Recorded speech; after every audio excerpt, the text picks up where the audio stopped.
Sup Shredders, my name is Logan aka Spiderhands and welcome to an SP Reviews where today we're going to be checking out a track by an act named Lady M titled Day of 100 Candles or Day of 100 Candles. And if we switch over to here, we have ourselves the art on the screen here featuring composer Maria Rago and soprano Laura Gomez. So we're going to listen through this track from start till finish and we're going to hear what we think. Let's go, what do we got?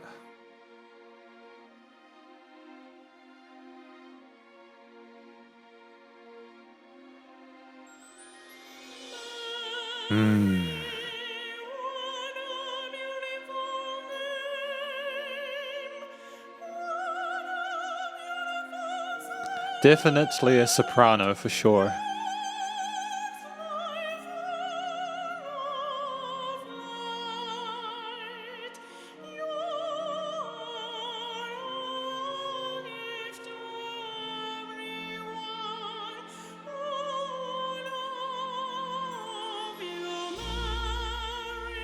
I hate to interrupt. I'm going to have to at some points to talk about what's going on in a song, but I hate to interrupt because it's absolutely beautiful so far.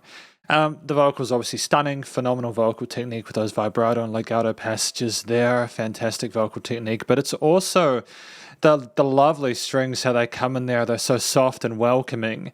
And in addition to that, I don't know if you can hear it, but those woodwinds and parts are in unison with Laura, and I love that sense of synergy within various elements of the composition. It's fantastic.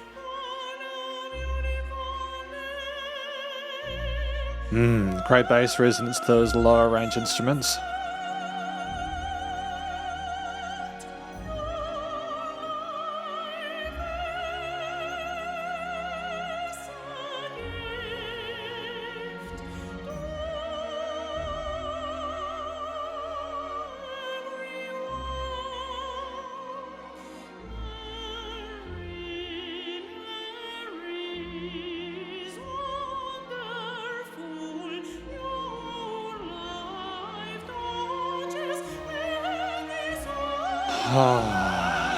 And that minor shift is phenomenal.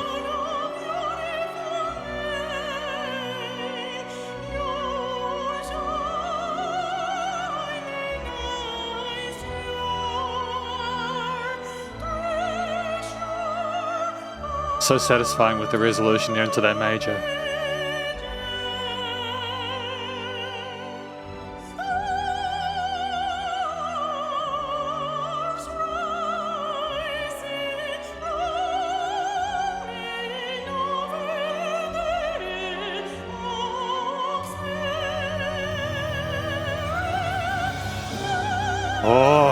Oh, I'm getting chills from this.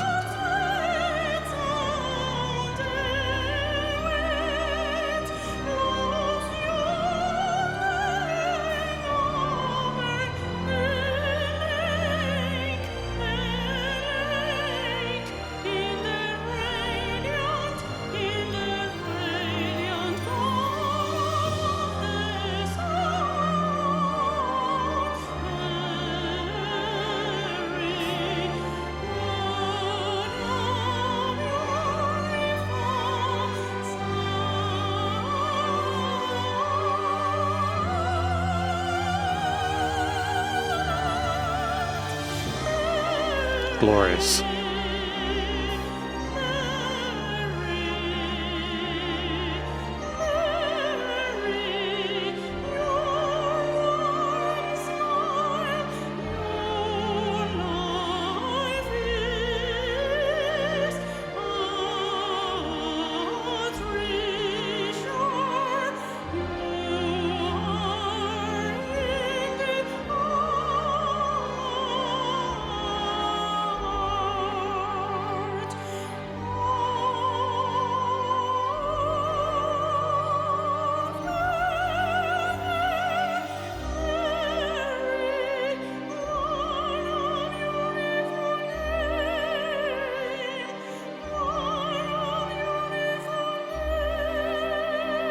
What a beautiful name.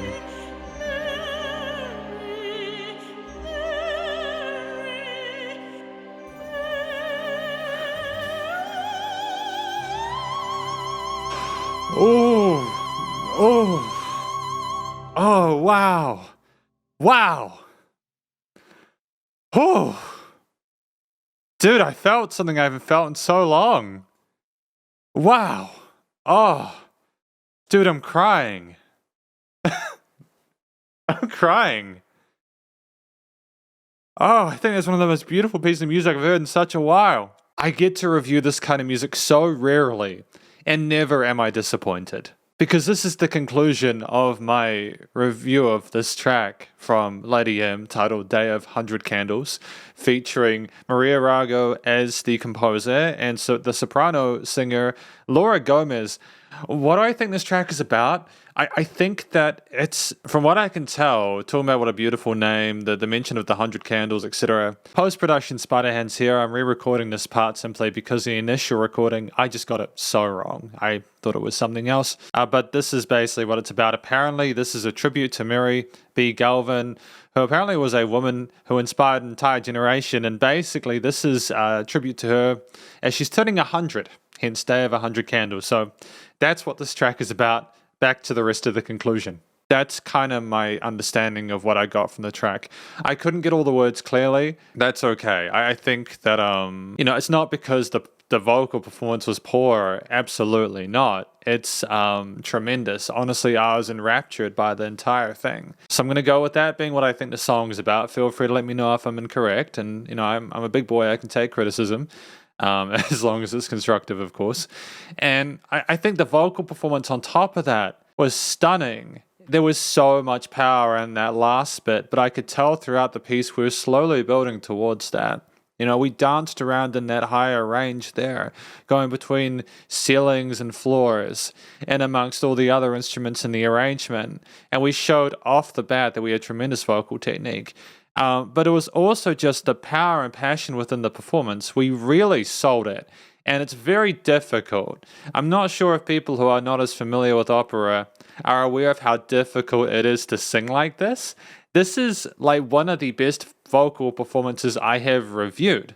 Full stop. I love it to pieces. It has encapsulated my attention and I want to hear more. And that's because of how it made me feel. Not even understanding the full story, departed from everything else within it. I really enjoyed listening to the singer. Laura smashed it out of the park. There was a lovely variety of different melodies and different approaches there. No need for backing harmonies because they were just top star, 100%. They owned the moment. They were the focal point and they deserved it. I'm stoked with how that went. Outside of the incredible vocal performance there and the story, the passion, I think, the mourning, that loss there, that I think that connects the emotions in the vocal performance to the story. I think also just the track at 4:12, it was such fantastic use of time. Like there was no filler. Like the track technically ended about 4:02, so it was just outside that 2 to 4 minute sweet spot. But there was no filler whatsoever. It was effectively a through composed piece, and within the style of music, that's thoroughly acceptable. I don't think it would have had the power if it was a verse, chorus kind of thing, because I think that you needed to go down that journey with the singer through the rest of the arrangement and just kind of like feel it as you went on. And I mean, like the actual arrangement itself, how everything was put together. If we start with the theme, how it made me feel, I think we'll talk about the instruments first, actually. So basically, obviously, you had the strings to start off with on the sides. They had lovely mid-range elements there to kind of warm us in and gently kind of soothe us as we go into the world they're created. I think there would have been some keys as well. There were definitely woodwinds as we went along to kind of punctuate those mid to high registers. And there are oscillations between arpeggios, etc.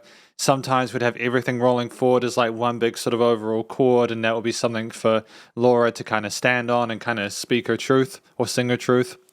We had lower kind of more string plucks or like elements there, staccato notes that kind of emanated and had a great sub-resonance there.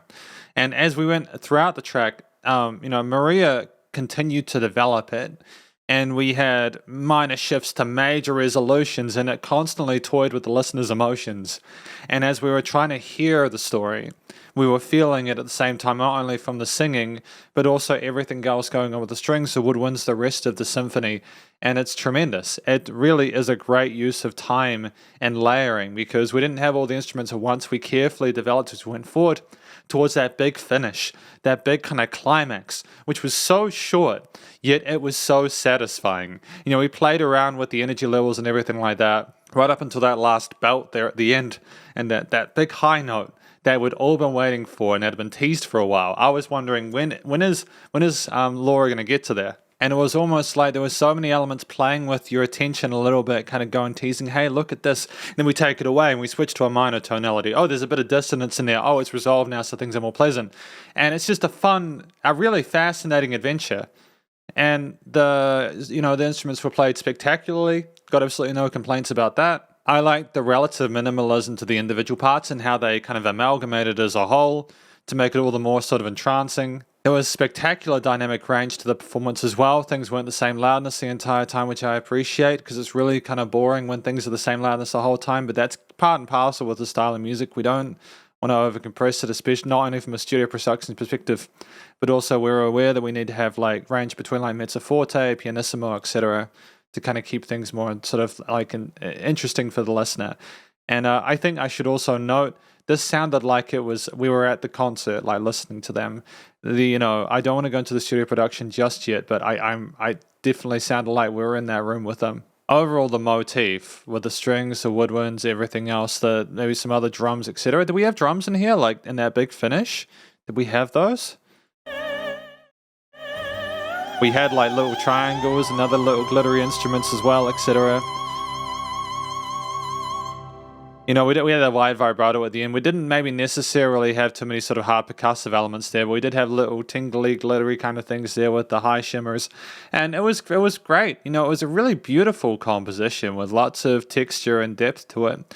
And the theme sounded like, I suppose, we'd gone through this mourning journey, this grieving journey, to a point where we eventually got to a stage where we had kind of like let go of all the pain or whatever we'd been going through, and we kind of came to a piece of acceptance. I'm not sure, but the theme definitely exemplified the weight of what was going on with the vocals and the story.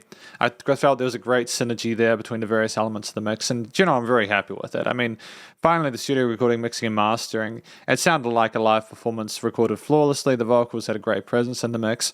The strings, the woodwinds, etc., all the other instruments there were well handled as well, nicely notched into the frequency spectrum in the stereo field.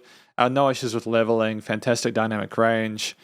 Very little processing to the various elements of it, which I think was great, because it makes it more raw and more real, if that makes sense. When you add too many effects, it can seem a little bit kind of like synthetic, and that's not a vibe I think that would have worked here. And I think finally it was nice and loud without pumping. And this is sort of limiting compression of stuff I handled. I mean, this is my review, my very positive review of this track from Lady M, titled Day of 100 Candles, and hopefully you enjoyed it. If you did, please do go show us some love via the various social medias. And I'm sure this will be on all digital stream platforms as well as their websites. And stay cool and stay safe, and please remember to support your local musicians and artists at this point in time, as either help more than ever with all the crazy stuff going on in the world. And I'll catch you in the next review. Spiderhands out.